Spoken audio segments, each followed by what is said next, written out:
ఏ నక్షత్రాలు వైవాహిక సమస్యలు ఇస్తాయి అనేది చెక్ చేసుకోవడం చాలా ఇంపార్టెంట్. మ్యాచ్ మేకింగ్ చేసేటప్పుడు, ఒక జాతకాన్ని పరిశీలన చేసేటప్పుడు మ్యారీడ్ లైఫ్ ఎలా ఉంటుంది, వైవాహిక జీవితం ఎలా ఉంటుంది, సమస్యలు ఉంటాయా అనేది స్టడీ చేసేటప్పుడు నక్షత్రాల యొక్క పాత్ర కూడా చాలా ముఖ్యము. అయితే కేవలం నక్షత్రం యొక్క పాత్ర ఆధారంగా డెసిషన్కి రాకూడదు, కానీ నక్షత్రాల యొక్క ప్రభావం కూడా గమనించాలి.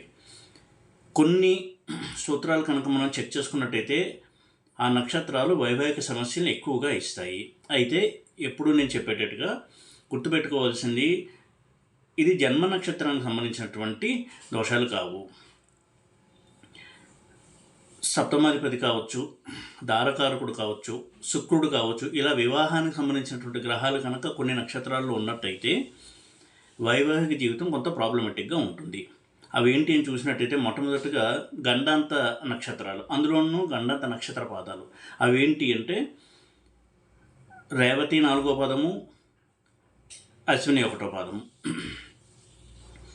అలాగే ఆశ్లేష 4వ పాదము, మఖ 1వ పాదము. ధనుసు రాశిలోకి వచ్చినప్పుడు, వృశ్చికం ధనుసులో వచ్చినప్పుడు జ్యేష్ఠ 4వ పాదము, మూల 1వ పాదం. ఇవి గండాంత నక్షత్ర పాదాలు. ఇందులో ఉన్నటువంటి గ్రహాలు ఎప్పుడు సమస్యలు ఇస్తాయి. మ్యారేజ్కి సంబంధించిన గ్రహాలు అందులో ఉన్నప్పుడు కూడా సమస్యలు ఎక్కువగా ఉంటాయి. శుక్రుడు కావచ్చు, సప్తమాధిపతి కావచ్చు, దారకారకుడు కావచ్చు.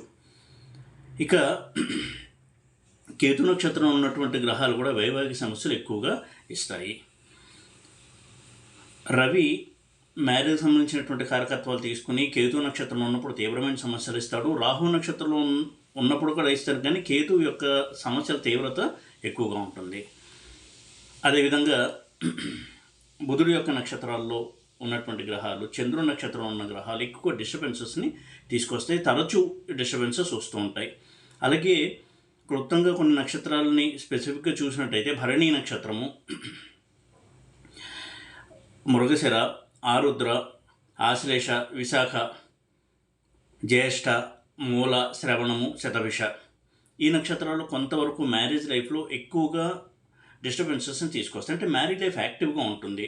వారిద్దరి మధ్య కూడా కొంత ఎమోషనల్ డిస్టర్బెన్సెస్ కావచ్చు, ఇలాంటివి ఉండడానికి ఆస్కారం కల్పించేటువంటి నక్షత్రాలు.